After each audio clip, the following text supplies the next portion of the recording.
And Ralph, I've got to ask you, who is the leader you look up to most, the leader who influenced your view of leadership?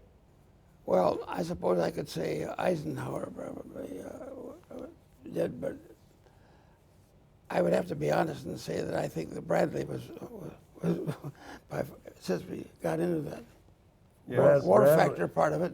Yes. Bradley was the military strategist. He was a strategist. He knew exactly. He was a And genius. Eisenhower was the kind of leader who could bring everybody together and make it work. Exactly right. And you've also spoken so highly of General Marshall.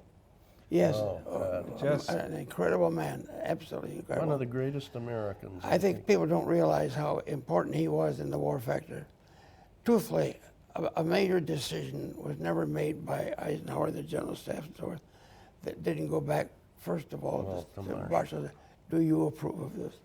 Do you have any insight or intuition about why Roosevelt chose Marshall?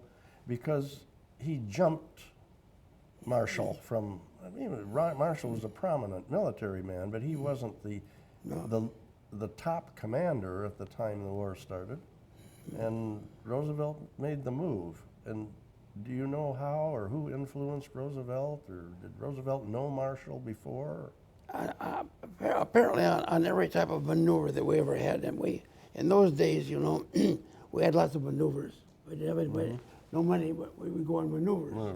Yeah. And that would simulate war plans. We simulated war plans on a very small scale as best we could. And invariably, Marshall would come out on top every time.